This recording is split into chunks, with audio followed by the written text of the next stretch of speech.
Hola, bienvenidos a las Innovation Talks de Think Digital Summit México. Soy su anfitrión Ricardo Castañeda y me da un enorme orgullo presentar a Débora Bereviches, una mujer mexicana ejemplar, que ha desafiado las convenciones sobre el rol de la mujer en las ciencias. Ella es autora, filósofa, políglota de 5 lenguas, comentarista de televisión. Su curiosidad por entender y explicar el porqué del mundo que nos rodea la ha llevado a las más altas esferas académicas. Débora es la primera mujer mexicana en obtener un doctorado en física de la Universidad de Stanford. Los dejo con Débora Bereviches.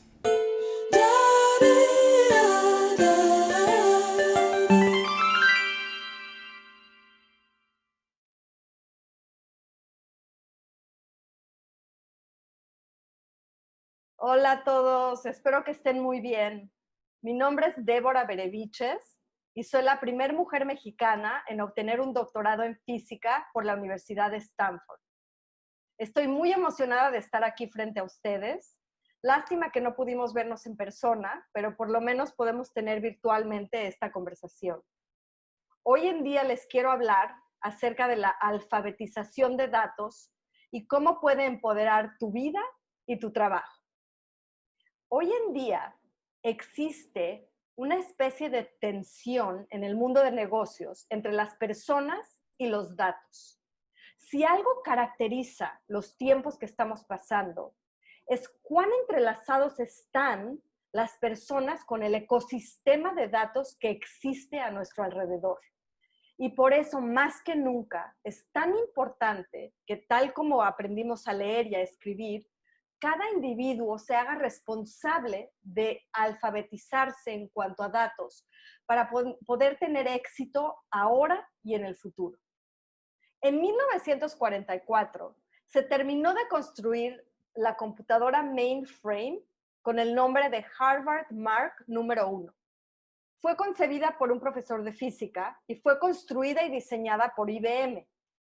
Es una computadora que medía 16 metros de largo y era usada por cientos de personas a la vez. Pero es la primera máquina que pudo ejecutar cálculos muy largos automáticamente.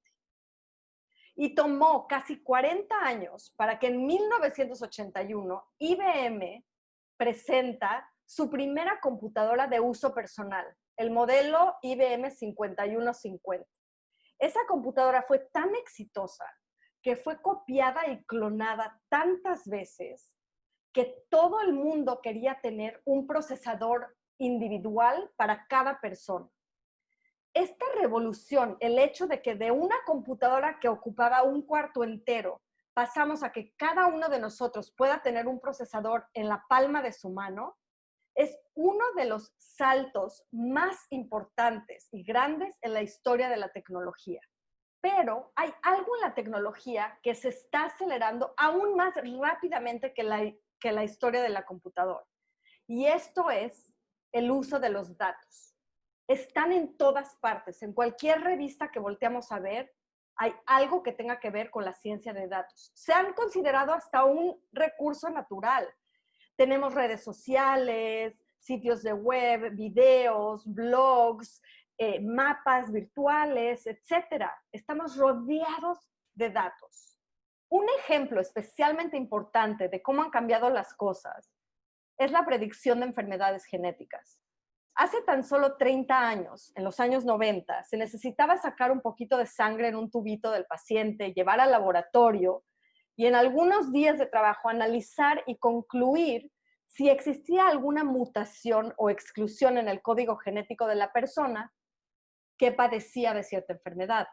Hoy en día, máquinas de inteligencia artificial como la IBM Watson logran comparar un segmento de ADN con cientos de miles de segmentos similares en la población global para concluir de manera inmediata si existe cierta enfermedad específica. Ahora, las computadoras de inteligencia artificial van más allá y nos logran ayudar a veces a crear medicamentos que pueden ser utilizados por un segmento muy pequeño de la sociedad que padece de cierta mutación específica. Cuando el tamaño de la base de datos es parte del problema a resolver, se le llama Big Data. Y se habla de las 4B chicas. Primero, el volumen, la cantidad de datos que se está consumiendo y que se necesita analizar. 2, la velocidad, es decir, qué tan rápido están llegando y se están consumiendo esos datos.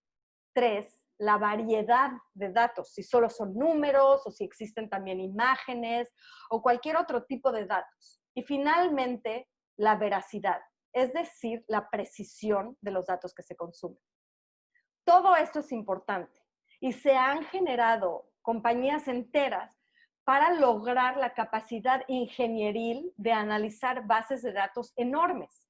Sin embargo, a mí me gusta mucho la historia de uno de mis héroes, el astrónomo de los 1800, Tycho Brahe, quien con solo 8,000 observaciones de la esfera espacial logró obtener los datos suficientes para que Kepler derivara de ahí las leyes del movimiento de los planetas. Es decir, que a veces el tamaño de la base de datos no es tan importante como el saber extraer valor de ella. Es increíble pensar en esta estadística, que en los últimos 2 años se han generado el 90% de los datos que tenemos hoy en día. Hoy en día tenemos alrededor de 40 zettabytes, es decir, 40 con 21 ceros a la derecha, unidades de datos. Los datos pueden ayudar a combatir la propagación de una epidemia, como hoy en día el COVID, predecir tendencias de moda y optimizar la logística de la entrega de comestibles. La pandemia actual nos está enseñando cuán importante es que cada individuo sepa interpretar los datos y comunicar las ideas correctamente para hacerle frente a esta situación tan compleja. Forrester es una compañía que se dedica a predecir el futuro. Y hoy en día dicen que el 80% de los puestos de trabajo en el futuro, en el año 2030, van a ser transformados por la automatización, la inteligencia artificial y cualquier otro tipo de máquina inteligente. Y es por eso que la alfabetización de datos es tan importante. Algunas personas nos hemos dado cuenta que trabajan con datos, pero que sin embargo no se dan cuenta de ello. En unas encuestas que hicimos, llegaban correos de personas que nos decían, no, yo solamente uso una hoja de Excel para grabar el estado de un problema que se tiene que resolver en la compañía. O yo uso Excel para guardar el número de clientes que tengo y las compras que me han hecho en el último mes. Sin embargo, no hago ningún cálculo matemático. Sin embargo, es importante entender que hoy en día la conciencia de que existen los datos y de que los usamos para todo lo que nos rodea es esencial. Pensemos en los conserjes. Cuando hemos tenido oportunidad de viajar en los aeropuertos, últimamente hay una máquina que graba las reacciones del consumidor al visitar un baño. Por ejemplo, esta máquina que graba si tuve una experiencia buena y el baño lo encontré en buenas condiciones, bueno, pues aprieto la carita sonriente verde. Y sin embargo, si tuve una experiencia desastrosa, bueno, pues estaré con la carita enojada y la aprieto y esa señal se convierte en algo que le llega al conserje que tiene que limpiar los baños, a su teléfono móvil o a su reloj digital y le indica una señal. En lugar de tener que limpiar los baños a un tiempo manualmente como se hacía de antaño, hoy en día esa señal le indica a la persona cuándo han llegado suficientes caritas rojas para desempeñar su labor. Esa persona necesita saber que su trabajo está basado en los datos detrás de esa aplicación. No se trata de que cada persona entienda la sofisticación del modelo y del algoritmo que esté usando la aplicación, pero simplemente que tenga conciencia de que su trabajo está siendo empoderado a base de los datos que está utilizando. Las organizaciones de hoy aspiran a estar orientadas a la comprensión, a tomar decisiones basadas en evidencia y no nada más basadas en una opinión o una intuición. Hoy en día la investigación indica que las compañías que se aprovechan de sus datos para generar información y para tomar decisiones superan en el 85% a sus competidores en el crecimiento de ventas. Una mejor alfabetización de datos impulsa una mayor rentabilidad de la compañía y un mayor desempeño de los empleados e incrementa su satisfacción. Sin embargo, el 91% de las empresas encuestadas nos comentan que les es realmente difícil crear una fuerza laboral alfabetizada en datos y tomar decisiones bajo evidencia. El MIT define la alfabetización de datos como la capacidad de leer, trabajar con, analizar y argumentar con datos. Es una habilidad. Eso es lo importante, que como cualquier otra habilidad se puede aprender. Uno puede aprender a empoderar a todos los niveles de una compañía y a todos los trabajadores a hacer decisiones basadas en evidencia. Y eso es lo importante, entender que es una habilidad. En mis años trabajando con Metis, he conocido muchas compañías para las cuales se les dificulta hacer esta transformación al alfabetismo de datos. Después de analizar estos casos, he creado un framework, un modelo que ayuda a cualquier tipo de compañía a hacer esta transición de una manera efectiva. A los 4 pasos que constituyen este modelo les llamo: el primero es la conciencia, el segundo, la comprensión, el tercero, la habilidad y el cuarto, la escalabilidad. Conciencia. Se trata de crear una base y que todos en la compañía sepan que existen datos que pueden apoyarlos en su trabajo del día por día. Aumentar la conciencia con todos en la organización se requiere que cada una de las personas se pregunte qué son los datos que yo utilizo en mi trabajo, qué valor aportan a la organización y cómo puedo aumentar ese valor. ¿Qué análisis puedo hacer? ¿Qué ángulo puedo yo traer a la mesa para que las cosas mejoren o encontrar o descubrir cómo quitar riesgos o bajar costos en algún sentido? La empresa, a su vez, tiene que evangelizar los beneficios que esta alfabetización de datos le trae a cada individuo. Qué va a ganar, cómo alinearse con los incentivos de la compañía y cómo reconocer el valor comercial que este análisis de datos trae a la organización. Aquí vemos un ejemplo de lo que es crear conciencia. En los años 70, cuando las personas encargadas de cobrar en una caja registradora tenían simplemente que poner el precio del artículo que compraba la persona y ya está. Ese recibo estaba en papel y se iba con la persona y se olvidaban de esos datos. En cambio, hoy en día hicimos una consultoría con una cafetería muy famosa en Nueva York y resulta que las personas que están cobrándole a la hora del desayuno, que vienen muchísimos clientes y se llena mucho esta cafetería al comprar el desayuno, se ponían tan estresadas las personas que no se preocupaban por encontrar realmente el botón que correspondía al artículo que estaban comprando, sino que se les hacía mucho más fácil simplemente presionar el botón que estaba más cerca de ellos, y entonces resultó que estaban constantemente apretando el sándwich de jamón y queso. Sin embargo, ese no era el artículo más popular. Cuando llegaron esos datos a los ejecutivos y se empezaron a proveer más sándwiches de jamón y queso, se dieron cuenta que no, que era un muffin de chocolate el que la gente estaba comprando mucho más, pero que el recopilar los datos era una dificultad y que si no se arreglaba esa parte en la base, en la gente que estaba enfrente del cliente, la compañía entera no iba a poder crear una cadena de suministro ideal. O sea que esta conciencia tiene que crearse en todos los niveles. El segundo escalón es la comprensión.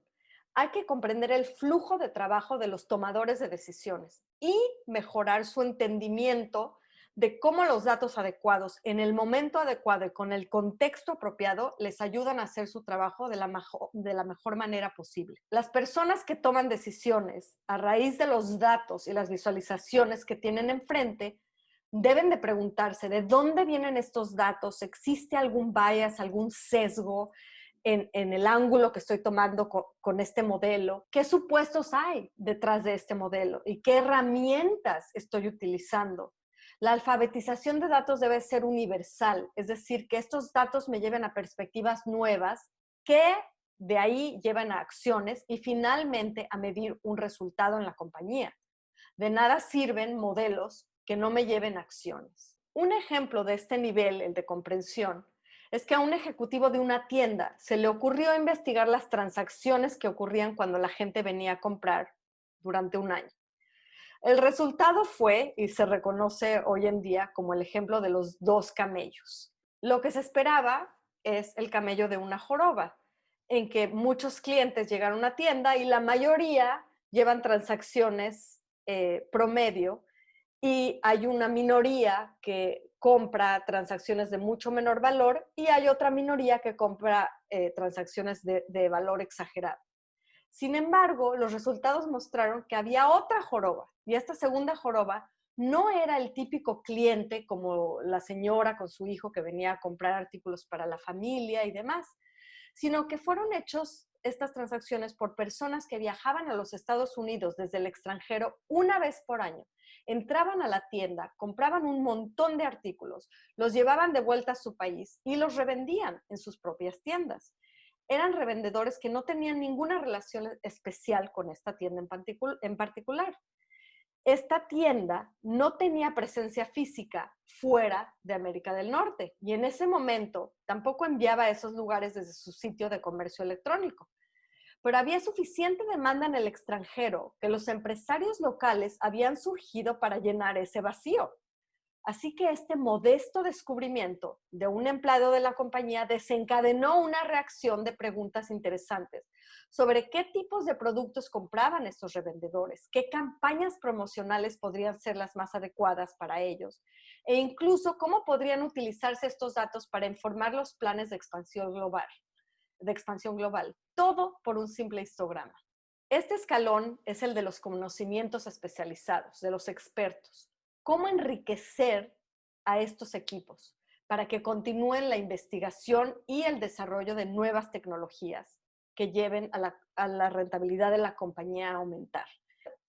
El tipo de preguntas que la gente debe hacerse en los equipos de investigación y desarrollo son: ¿qué datos están disponibles? Este caso de estudio, ¿en dónde puedo obtener datos externos para mejorar el modelo? ¿Y cuáles son las mejores herramientas y modelos y tecnologías nuevas que existen para llevar a cabo mi trabajo de manera más efectiva?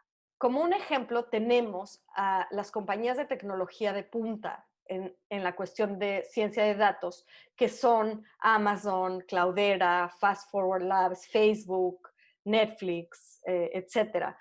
La compañía Fast Forward Lab, que fue comprada por Cloudera, por ejemplo, hace pura investigación de modelos nuevos de ciencia de datos y de algoritmos que ni siquiera están utilizados por ninguna compañía.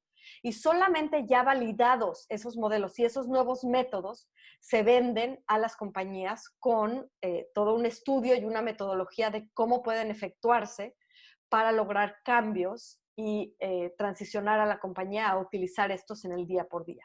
Y el elemento más importante es el final, que es la escalabilidad. Es aprovechar a esos expertos para ampliar la alfabetización en materia de datos en toda la organización. Tutorías, horas de oficina, en Estados Unidos se les llama lunch and learn, es decir, el almuerzo y aprende. Hay que impartir cursos formales sobre nuevas herramientas y técnicas. Esto crea comunidades de datos más amplias y más amigables. Personas interesadas en diversas partes de la organización que buscan oportunidades para ellos mismos aprender más acerca de cómo efectuar ciencia de datos. Hay que hacer este proceso divertido. Las personas pueden preguntarse: ¿cómo puedo ser yo el mentor y ayudar a otros a aprender? ¿Cómo puedo construir una cultura de insights aquí dentro de esta compañía? Un ejemplo de la escalabilidad es la compañía Airbnb, que es famosa por expandir y difundir los conceptos de ciencia de datos en todos los escalones y a cada individuo dentro de la compañía. Desde la persona de recursos humanos hasta la persona que está en el teléfono con los clientes, tiene acceso a datos y a plataformas que le ayudan a desempeñar su trabajo mucho más fácil con el acceso a datos importantes. Poniendo todo junto, esta es la pirámide más importante. Aquí se muestran los 3 escalones. El primero es crear la base de conciencia. El segundo es la comprensión para que los ejecutivos que tomen decisiones tengan los datos adecuados en el momento importante. Y el tercero es que los expertos continúen evangelizando y ayudando a mentorear a toda la gente de la compañía, así como en traer tecnologías de punta nuevas para llevar a cabo todo el trabajo de manera mucho más eficiente. Y la escalabilidad finalmente que ayuda a que se difunda esta cultura de insights, lo que se llama insights driven o manejada, mandada por datos para que la compañía tome decisiones basadas en evidencia, lo cual implica que la rentabilidad incremente y se llegue al éxito. Hay proyectos de ciencia de datos tan increíbles que se convierten en arte.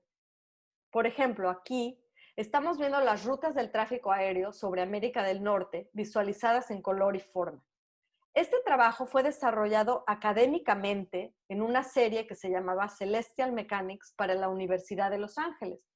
Sin embargo, estos datos fueron ejecutados de una manera tan estética que se enviaron a la Bienal de Arte, ganaron varios premios y han estado circulando en varias ferias de arte mundial.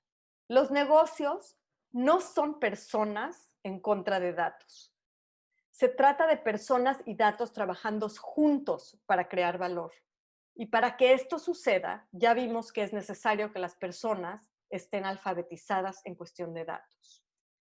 Y para terminar, veamos aquí esta caricatura, en la cual dice un ejecutivo, la transformación digital está a años de distancia.